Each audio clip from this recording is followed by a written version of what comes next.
Good evening, everyone. You're tuned in to Richard Radio, where we share the stories that matter. Tonight, I want to tell you about something that happened 3 months ago. Something the government doesn't want you to remember. They called it the Dark Sky Protocol, and it changed everything for people like me, Jessie, and Greek. We were there. We lived through it. And tonight, we're going to tell you exactly what happened during those 17 days when the lights went out and the world held its breath. I'm Richard Radio, and this is my story. But it's also Jessie's story and Greek's story. 3 different perspectives on the same terrifying event that brought our country to its knees. Let me start from the beginning, then I'll hand it over to Jessie and Greek to share their experiences. It was a Tuesday morning in March when everything started. I was doing my regular morning show, talking about traffic and weather, when my producer came rushing into the booth. His face was white as paper. He handed me a note that simply said, "Emergency broadcast authorized. Dark Sky Protocol in effect immediately." I had no idea what Dark Sky Protocol meant. None of us did. But within minutes, every radio station, every television channel, every emergency alert system in the country was broadcasting the same message. The government was implementing something they called a Strategic Electromagnetic Defense Initiative. They said it was temporary. They said it was for our protection. What they didn't tell us was that they were about to shut down every electronic device in the country for over 2 weeks. The official announcement came at 10:47 a.m. Eastern Time. President Williams himself appeared on every screen, speaking directly to the American people. He looked tired, maybe even scared. He told us that intelligence agencies had detected an imminent cyber attack from foreign actors. The attack was designed to cripple our power grid, our communication systems, our financial networks. Everything got the only way to protect ourselves, he said, was to voluntarily shut down our entire electronic infrastructure before the attack could begin. They called it the Dark Sky Protocol because it would make our electromagnetic signature disappear completely. We would become invisible to cyber attacks because there would be nothing left to attack. The shutdown would last 72 hours. They promised just 3 days. Enough time to trace the source of the threat and neutralize it. They had backup generators for hospitals and emergency services. They had contingency plans. Everything would be fine. I remember looking at my radio equipment, knowing that in just 4 hours, at 3 p.m., I would have to turn it off. Along with everyone else in America, I would be going dark. Those 4 hours between the announcement and the shutdown were chaos. People rushed to stores to buy batteries, candles, non-perishable food. Gas stations had lines stretching for blocks as everyone tried to fill their tanks before the pumps stopped working. Cell phone networks crashed from everyone trying to call. Their families at the same time. But here's what really bothered me. The announcement mentioned that this was a response to intelligence about a cyber attack. But they never explained how shutting down our own infrastructure would help us identify or stop foreign attackers. It didn't make sense. If someone was planning to attack our systems, wouldn't turning everything off just make us more vulnerable, not less? I tried to ask these questions during my show that morning, but my producer kept signaling me to stick to the script. Later, I found out that stations were being monitored to ensure compliance with the emergency protocols. Any deviation from approved messaging could result in immediate shutdown and federal investigation. At exactly 3 p.m., I turned off my equipment. The silence that followed was unlike anything I'd ever experienced. No hum of electronics, no distant traffic, no airplane engines overhead, just nothing. That was the beginning of 17 days that changed everything. 17 days that officially never happened, according to the government records. 17 days that they've tried very hard to make us forget. But I haven't forgotten. And neither have Jessie and Greek. Let me tell you what we experienced during those 17 Days of Darkness.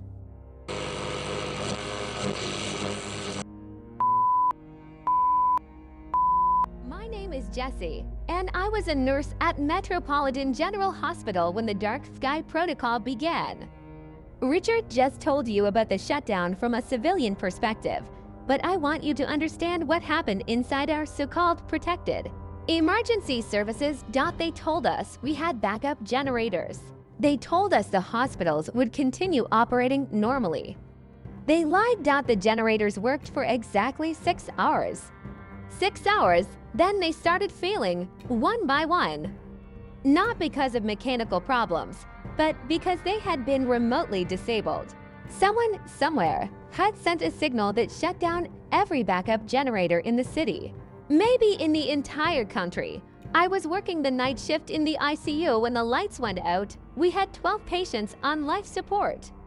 12 human beings whose lives depended on machines that suddenly stopped working in the span of 30 minutes. We lost power to everything except the battery-powered emergency lighting, which was only designed to last 4 hours. The first thing we did was try to call for help. But the phones were dead. The radio systems were dead. Even the emergency communication channels that were supposed to remain active during the Dark Sky Protocol were completely silent. We were completely cut off from the outside world. Dr. Martinez, our head of emergency medicine, gathered all the staff together in the main corridor. There were about 30 of us on duty that night. He told us that we needed to prepare for manual operation of all critical systems. We would have to ventilate patients by hand. We would have to monitor vital signs without electronic equipment. We would have to perform surgery by candlelight if necessary. But here's what Dr. Martinez didn't tell us right away. He had received a message just before the communications went down. A message from someone claiming to be with the Department of Homeland Security. The message said that the Dark Sky Protocol was not what they had told the public. It wasn't a defensive measure against cyber attacks. It was something else entirely. I didn't learn about this message until the 4th day, when Dr. Martinez finally decided to share it with the senior staff. The message had said that the government was conducting what they called a population stress test. They wanted to see how society would function without modern technology. They wanted to study how quickly civil order would break down. They wanted to observe how people would behave when the normal systems of support and communication disappeared. We were all test subjects. The entire country was a laboratory, and we were the mice in the maze. On the 5th day, we started seeing patients with injuries we'd never encountered before.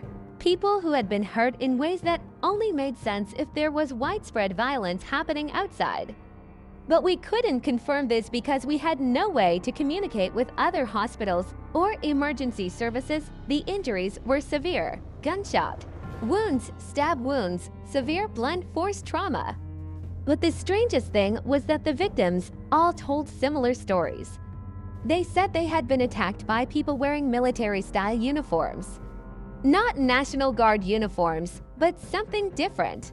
Something black, with insignia that none of us recognized. One patient, a man named David Rogers, was brought in on the 7th day. He had been shot 3 times, but he was conscious and able to talk. He told us that soldiers had surrounded his neighborhood and were forcing people to evacuate their homes. When residents asked where they were being taken, the soldiers wouldn't answer. When some people refused to leave, the soldiers opened fire. David had escaped by hiding in a drainage ditch for 6 hours. He made his way to the hospital on foot, a journey that took him to days because he had to avoid the military checkpoints that had been set up throughout the city. This was the first time we realized that the Dark Sky Protocol wasn't just about shutting down electronics. It was about something much larger and more sinister. By the 10th day, we had treated over 200 patients with similar injuries and similar stories. People were being rounded up and taken away. Neighborhoods were being evacuated by force. Anyone who resisted was shot. And all of this was happening while the rest of the country believed that they were simply experiencing a temporary electronic shutdown for their own protection. The worst part was that we couldn't help these people beyond treating their immediate injuries. We had no way to report what was happening. No way to contact other hospitals to coordinate care. No way to reach the outside world to let them know what was really going on, that we were completely isolated. And we began to realize that this was exactly what someone wanted. The Dark Sky Protocol wasn't designed to protect us from foreign cyber attacks. It was designed to create a communication blackout that would allow domestic operations to proceed without oversight or interference. On the 12th day, Dr. Martinez made a decision that probably saved all our lives. He decided that we needed to evacuate the hospital. We couldn't continue to treat patients effectively without power, and we were becoming a target for whoever was conducting these military operations throughout the city. But evacuating a hospital isn't simple. We had patients who couldn't be moved. We had medical supplies that couldn't be left behind. And we had nowhere to go. That's when we met Greek.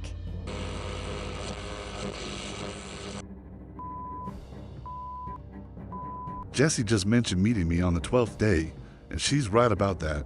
But let me back up and tell you how I ended up at Metropolitan General Hospital and what I had learned about the Dark Sky Protocol during those first 11 days. My name is Greek Thompson, and I used to work for the Department of Defense, not in a combat role, but in communications and intelligence analysis. When the Dark Sky Protocol was announced, I was assigned to a team that was supposedly monitoring foreign cyber threats and coordinating our defensive response.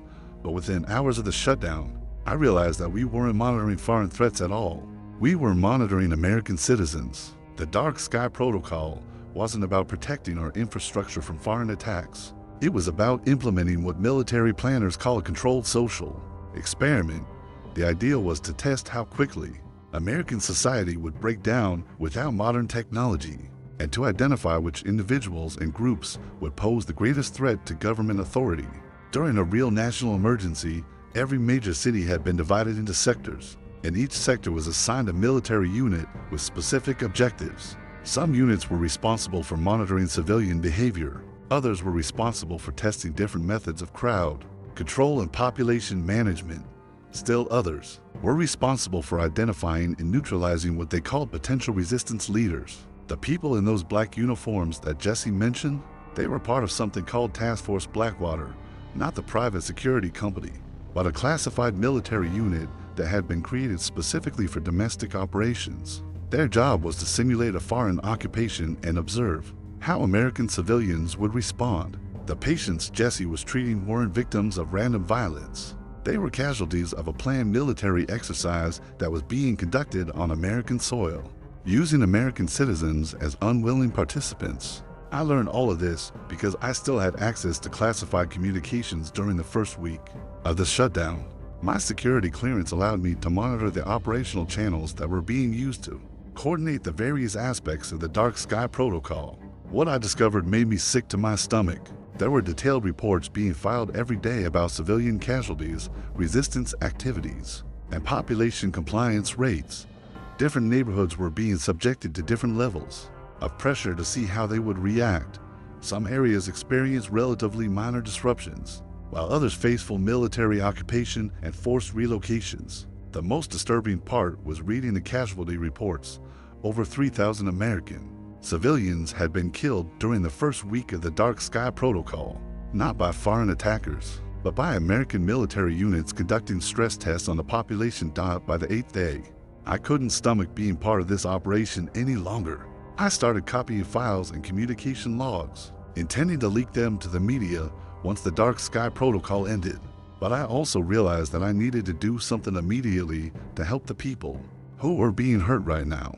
That's when I decided to go AWOL and start warning civilians about what was really happening. I spent the 9th, 10th, and 11th days moving through the city, trying to reach hospitals and emergency shelters to warn medical personnel about the true nature of the military operations they were witnessing. Most people didn't believe me. Some thought I was experiencing a psychological breakdown. Others thought I was part of some kind of disinformation campaign. But when I reached Metropolitan General Hospital on the 12th day, Dr. Martinez and Jessie were ready to listen. They had seen too many casualties with similar injuries and similar stories to dismiss what I was telling them. I explained that Task Force Blackwater was planning to raid the hospital within the next 24 hours, not to provide assistance, but to confiscate medical records and detain any staff members who had been treating civilians injured during the military operations. The goal was to eliminate any evidence that American citizens had been harmed during the Dark Sky Protocol. Dr. Martinez asked me what we could do to protect the patients and staff. I told him that we needed to evacuate immediately, but not to any official emergency shelter. Those shelters were also part of the experiment, and people who went there were being processed and relocated to detention facilities. Instead, I knew of an abandoned subway maintenance facility that had been overlooked by the military planners. It had been decommissioned years earlier, but it still had basic infrastructure and could house a large number of people safely. More importantly, it was outside the operational zones that had been assigned to the various military units. Jessie and Dr. Martinez organized the evacuation of 4 to 7 patients and 63 staff members. We moved everyone through the old subway tunnels over the course of 2 nights. It was incredibly dangerous, especially for the patients who were on critical care. But we didn't have any other choice. The subway maintenance facility became our base of operations for the remaining 5 days of the Dark Sky Protocol. We set up a field hospital using the medical supplies we had managed to bring from Metropolitan General. We treated not only our own patients, but also civilians who found their way to us after escaping from the military operations in other parts of the city. During those 5 days, I continued to monitor military communications using portable equipment I had brought with me. What I learned was that the Dark Sky Protocol was scheduled to end on the 17th day, but not because the foreign cyber threat had been neutralized. It was ending because the military planners had collected enough data about civilian behavior and resistance patterns. They had achieved their primary objectives. They had tested their ability to impose martial law without officially declaring it. They had identified individuals and groups who were likely to resist government authority during a real emergency, and they had practiced coordinating large-scale domestic military operations without civilian oversight. The most chilling part was reading the final reports that were being prepared for submission to higher authorities. The Dark Sky Protocol was being classified as a successful proof of concept for future domestic operations. The military planners were recommending that similar exercises be conducted on a regular basis to maintain readiness and update their intelligence on potential resistance activities.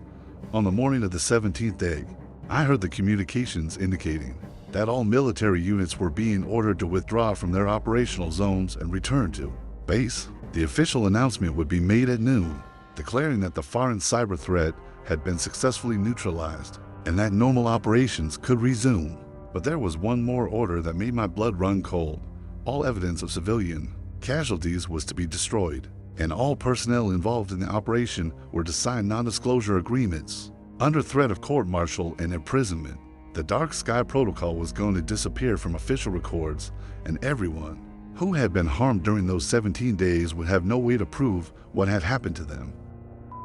Greek just told you about the final day of the Dark Sky Protocol and what he learned about the cover-up that was already being planned.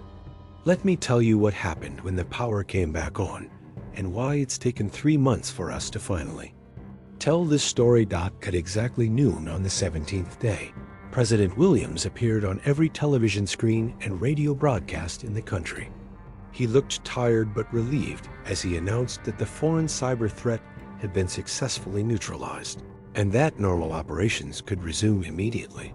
He thanked the American people for their patience and cooperation during what he called a difficult but necessary period of national security operations. He praised the resilience and unity that Americans had shown during the temporary shutdown. He promised that a full investigation would be conducted to ensure that such drastic measures would never be necessary again. Not everything he said was a lie. When the power came back on, I immediately tried to return to my radio station to resume broadcasting. But when I arrived, I found that the building had been sealed by federal agents. A sign on the door indicated that the premises were under investigation for potential security violations during the emergency period. My producer, my engineers, my entire staff had been detained for questioning. The official explanation was that they needed to verify that no sensitive information had been compromised during the shutdown period. But I later learned that they were actually being interrogated about anything unusual they might have witnessed or heard during the Dark Sky Protocol. Everyone who worked in media, emergency services, or government communications during those 17 days was subjected to the same treatment. They were required to sign non-disclosure agreements stating that they would not discuss their experiences during the shutdown period. Anyone who refused to sign was told that they would be investigated for potential treason and sedition. Non-disclosure agreements were particularly insidious because they didn't just prohibit people from talking about what they had experienced. They required people to actively deny that anything unusual had happened. If anyone asked about the Dark Sky Protocol, the required response was that it had been exactly what the government said it was: a temporary shutdown to protect against foreign cyber attacks. I refused to sign the agreement. So did Jessie and Dr. Martinez, and about a dozen other people from the hospital. Greek couldn't be found because he had gone into hiding, taking with him the classified documents he had copied during the operation. The consequences of refusing to sign were swift and severe. I was fired from my radio job and blacklisted from working in media anywhere in the country. Jessie and Dr. Martinez were fired from the hospital and had their medical licenses suspended pending investigation. Others faced criminal charges for various alleged violations of federal security laws. But the most effective part of the cover-up wasn't the threats or the legal action.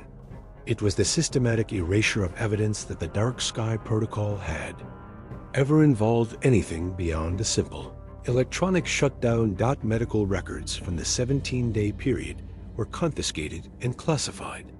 News reports and social media posts from that time were deleted from the internet.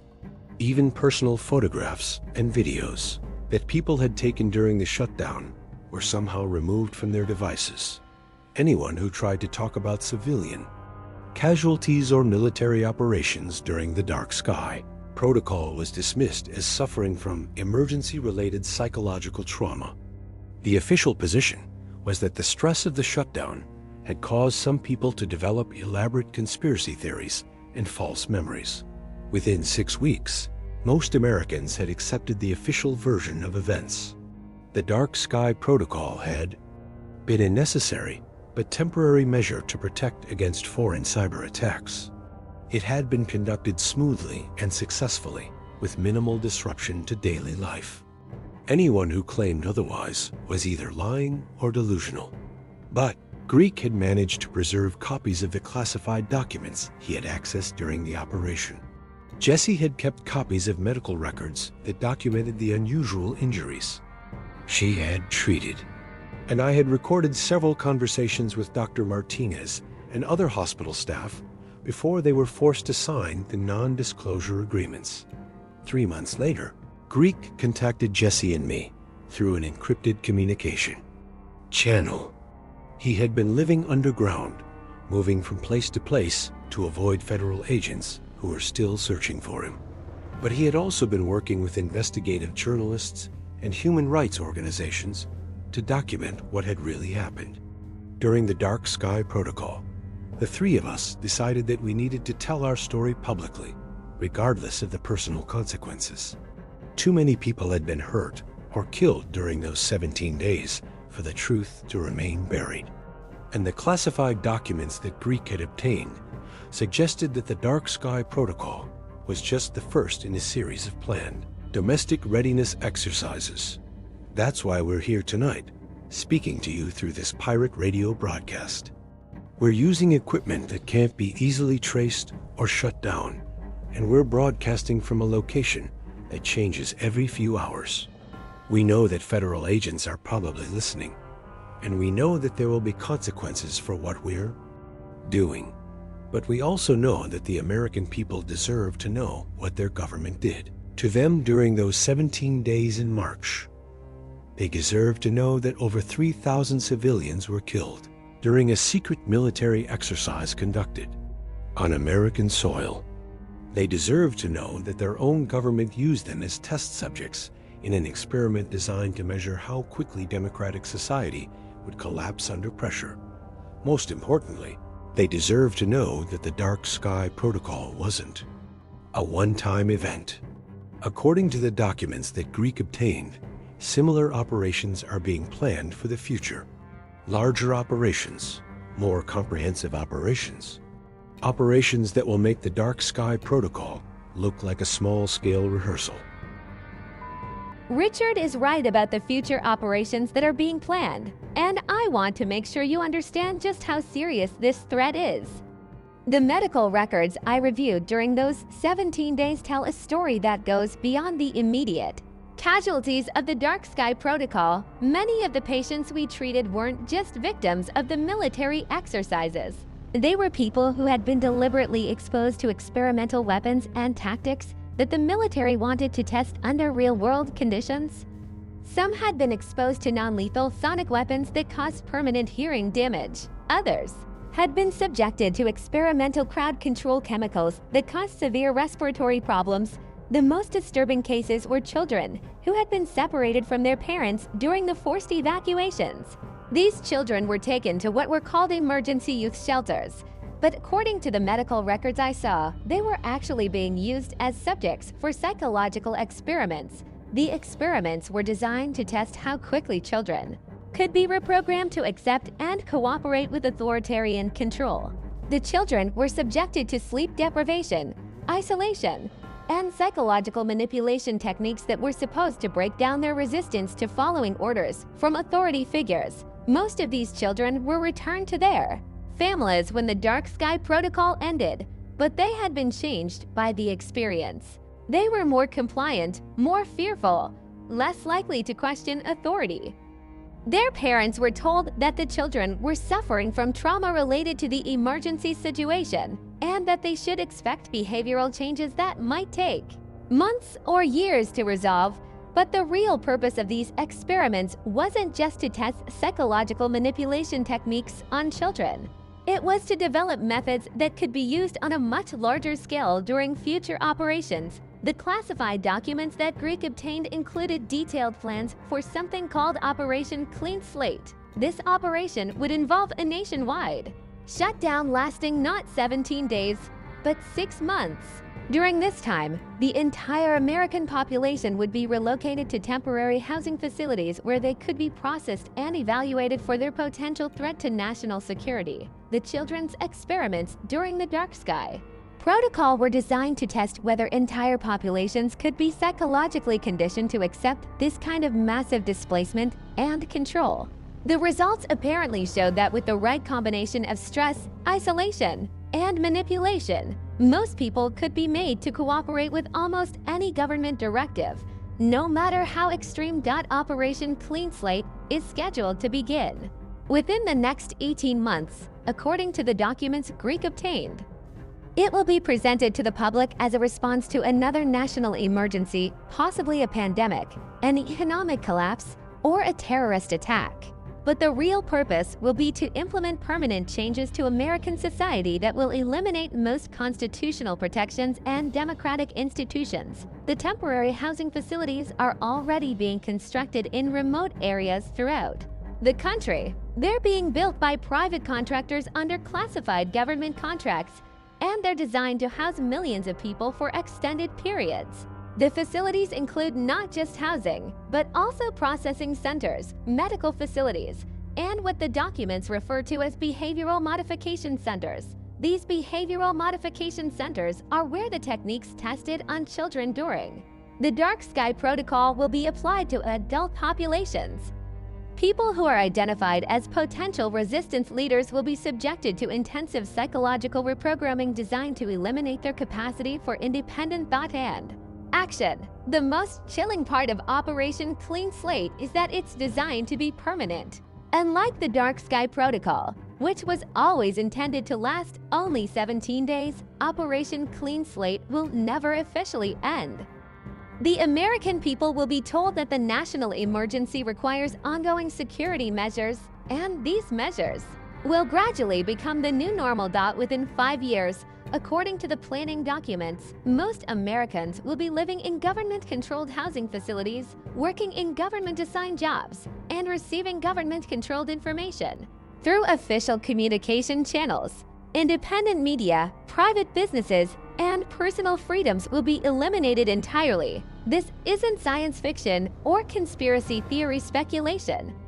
This is documented government planning based on the results of the Dark Sky Protocol experiment. The techniques worked. The American people proved that they could be controlled, manipulated, and displaced with relatively little resistance. Now those techniques are being scaled up for permanent implementation. Jessie has explained the long-term plans that we discovered in the classified documents. But I want to make sure you understand how immediate this threat really is. The preparations for Operation Clean Slate are scheduled to begin in 18 months. They're happening right now, over the past 3 months. While the government has been covering up what happened during the Dark Sky Protocol, they have also been moving forward with the infrastructure development for the larger operation. The temporary housing facilities that Jessie mentioned are being constructed at an accelerated pace, and federal agencies are being reorganized to handle the administrative requirements of processing and controlling millions of displaced Americans. More importantly, the personnel who participated in the Dark Sky Protocol are being retained and promoted within a new organizational structure that's designed specifically for domestic population control operations. Task Force Blackwater has been expanded into a full division, with regional commands throughout the country.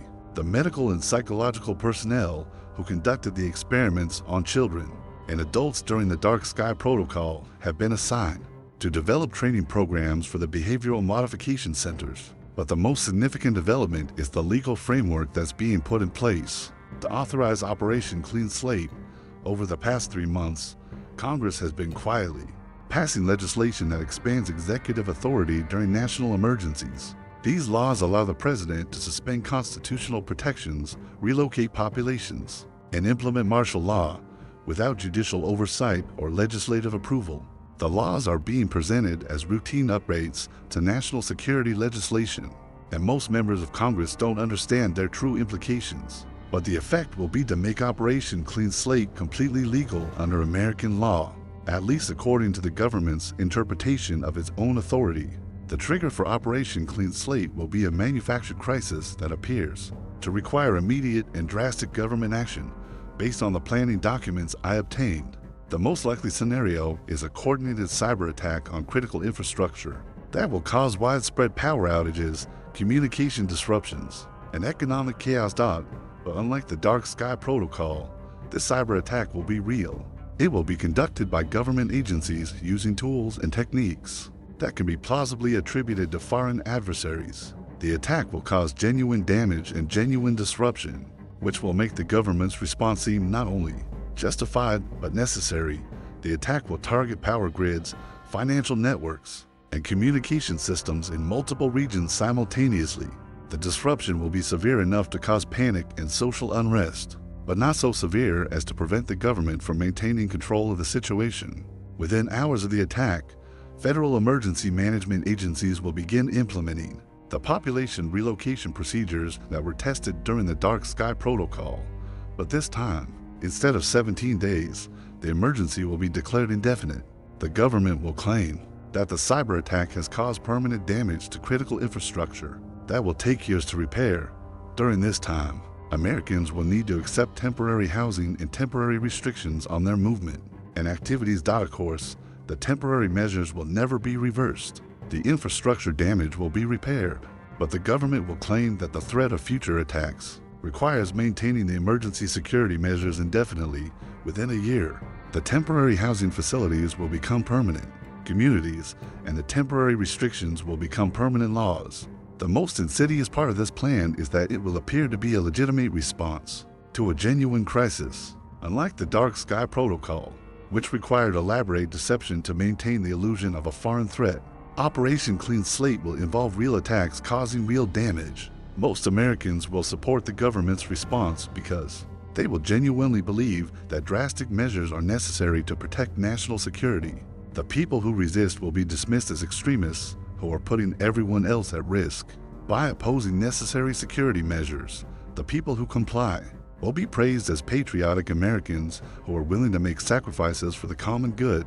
The psychological manipulation will be much more effective because it will be based on genuine fear and genuine uncertainty rather than manufactured crises. This is why the three of us decided to risk everything to tell you this story tonight. Once Operation Clean Slate begins, there will be no opportunity to warn people about what's really happening. The communication blackouts will be real, the social disruption will be real, and the government's control over information will be complete right now. Tonight may be the last chance for Americans to learn the truth about what their government is planning to do to them.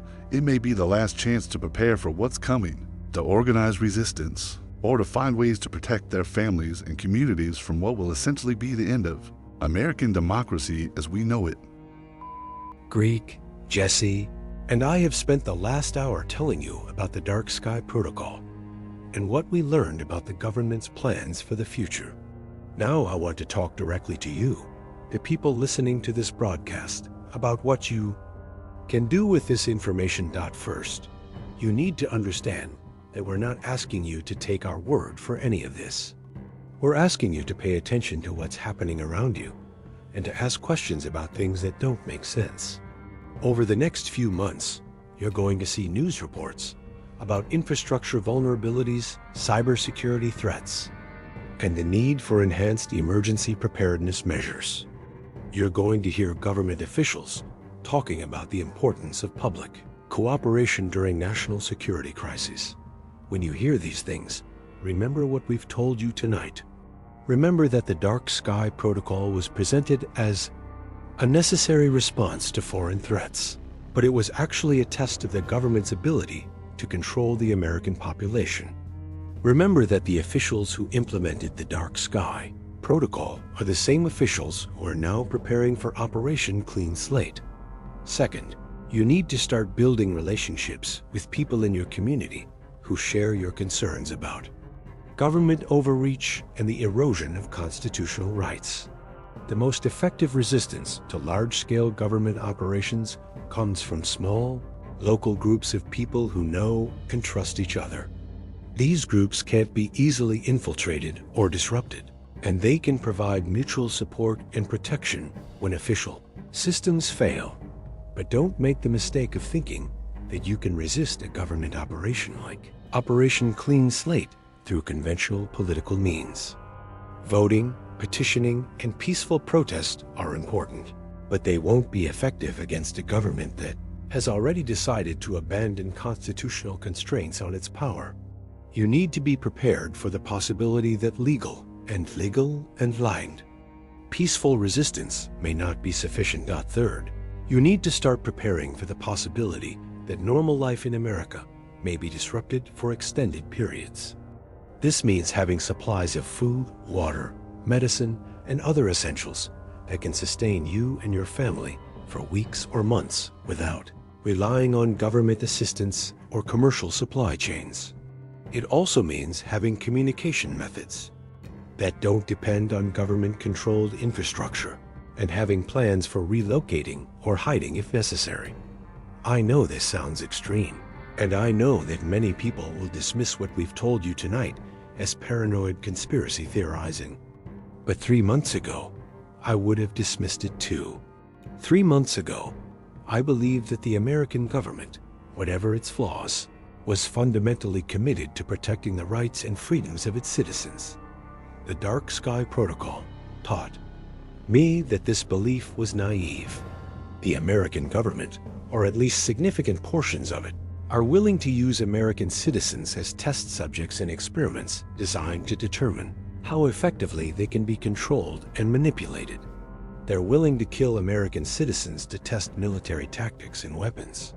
They're willing to lie to the American people about the nature and purpose of government operations that affect millions of lives, if they were willing to do all of this during a 17-day exercise that was supposed to be secret. What do you think they'll be willing to do during a 6-month operation that they believe is justified by a genuine national emergency? The answer is that there will be no limits on what they're willing to do. Once Operation Clean Slate begins, the government will have the authority, the infrastructure, and the public support to implement any measures they deem necessary. Constitutional rights, legal protections, and democratic institutions will be suspended indefinitely. Anyone who resists will be treated as a threat to national security and dealt with accordingly. This is why tonight's broadcast is so important. Right now, you still have the freedom to listen to alternative sources of information. You still have the ability to communicate with other people who share your concerns. You still have the opportunity to prepare for what's coming. But these freedoms and opportunities may not exist much longer. When Operation Clean Slate begins, independent media will be shut down, private communications will be monitored and restricted, and any form of preparation or resistance will be treated as criminal activity. Jessie, Greek, and I have risked our lives to bring you this information. We've given up our careers, our homes, and our safety to make sure that at least some Americans know the truth about what happened during the Dark Sky Protocol and what's being planned for the future. Now it's up to you to decide what to do with this information. You can dismiss it as the ravings of paranoid conspiracy theorists and go back to your normal life hoping that everything will work out fine. Or you can take it seriously and start preparing for the possibility that everything we've told you tonight is true. The choice is yours. But remember that Operation Clean Slate begins. You won't have a choice anymore. The government will make all the important decisions for you, and your job will be to comply with whatever they decide is best for national security. We hope you'll choose to take action now while you still can. We hope you'll share this information with other people who need to know. And we hope that when the time comes, you'll be ready to stand up for the freedoms and rights that made America worth defending. This is Richard Radio, along with Jessie Chun and Greek Thompson, signing off from our mobile broadcast location. We don't know if we'll be able to reach you again, but we hope that what we've shared tonight will help you prepare for what's coming. Stay safe, stay alert, and remember that the price of freedom is eternal vigilance, even when that vigilance must be directed toward your own government. Good night and good luck.